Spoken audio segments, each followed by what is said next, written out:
Le diable n'a pas toujours été mauvais, non? Je crois que comme toutes les créatures de Dieu, il a été créé bon. Pourquoi Dieu l'a-t-il laissé se révolter? Nous nous trouvons encore une fois face au mystère de l'iniquité.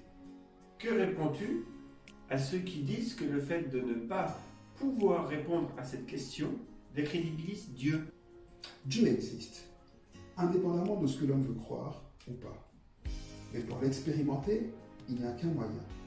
Croire qu'il existe et croire en lui.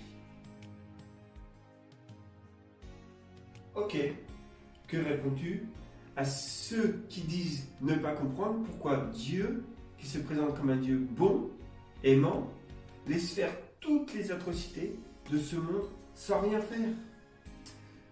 Avant tout, je veux leur dire que oui, Dieu est amour, Dieu est bonté. Et cela, rien ni personne ne peut le remettre en question. J'aimerais ensuite leur rappeler que la terre est la sphère d'activité de l'homme et non celle de Dieu. Il est écrit dans le psaume 115, au verset 15 et 16, que le ciel appartient à l'Éternel et qu'il a donné la terre aux hommes. Dieu a créé la terre pour que l'homme y vive, qu'il l'administre en toute liberté. Son désir était que l'homme le fasse dans la dépendance à son Créateur, ce qui nous aurait donné de vivre sans mal, sans souffrance, sans injustice. Malheureusement, l'homme a fait le choix, par Adam, qui était le responsable légal de l'humanité, de se soumettre au règne de Satan, le père du péché, le père du mal, le père de la souffrance. Depuis que l'homme l'a soumis à Satan, notre monde est influencé par le diable, le prince de ce monde, comme l'appelle Jésus, dont le fond n'est que méchanceté, cruauté, chaos. En créant le monde, Dieu a lui-même fixé les règles du jeu. Et en le faisant, il s'engageait également à ne pas les enfreindre, ses propres règles, même quand elles nous feraient souffrir. On ne peut donc pas dire que Dieu remette en question ses règles. Il a donc établi ses règles et s'y est volontairement soumis. Et nous assumons les conséquences de notre choix fait par Adam vis-à-vis de ces règles. Très bien. Et les catastrophes naturelles?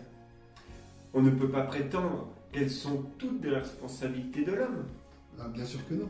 Dans ce cas, que fait Dieu pour éviter les séismes, les inondations, les feux qui détruisent des hommes, la terre et les animaux sans raison? Là encore, on doit dire que quand elles ne sont pas liées à la responsabilité humaine, les catastrophes naturelles sont également le résultat de la corruption de la création entière par le prince de ce monde. La Bible déclare que la création aussi est sous le pouvoir du péché et de ses conséquences. La Bible ajoute qu'un jour, la création, tout comme l'homme, sera libérée du pouvoir destructeur qui la tient en esclavage dans Romains 8, les versets 20 et 21. Tout comme le mal a corrompu l'homme par son entrée dans le monde, avec les conséquences que nous vivons au quotidien, il en est de même pour toute la création, c'est-à-dire pour les animaux, la planète, etc., etc. Et chacun en subit les conséquences. Pour notre planète, les catastrophes naturelles font partie des conséquences de la corruption de ce monde et de son dysfonctionnement. Et comme tu le vois, Aurélien, une fois de plus, Dieu ne laisse pas faire et n'est en rien responsable. Du coup, Dieu attend que les choses se fassent? Que le mal gagne du terrain sans rien faire? Absolument pas. Au travers de son Fils Jésus, Dieu a donné une solution, une alternative à la corruption, au péché, en attendant de le détruire définitivement. La Bible dit que Jésus est l'agneau de Dieu qui est venu enlever le péché du monde. Il est venu pour annuler le pouvoir et les effets du péché, donc la corruption du diable, aussi bien sur l'homme que sur la terre.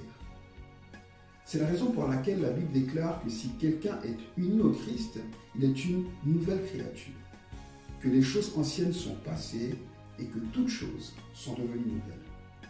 Cette union à Christ permet à l'homme d'être une nouvelle personne, une personne libérée du péché. Mieux, la Bible dit qu'un jour, ce monde corrompu disparaîtra pour laisser place à un monde nouveau, un monde restauré dans son intégrité. Elle dit également qu'un jour, toutes les personnes qui auront cru en Christ Jésus reviendront à la vie, restaurées dans leur intégrité. Le but final visé par Dieu, c'est l'homme restauré, régénéré dans sa nature initiale, dans son environnement initial. Et c'est là la promesse que Dieu fait et offre gratuitement à quiconque décide de croire en lui. Merci pour toutes ces réponses qui éveillent notre réflexion.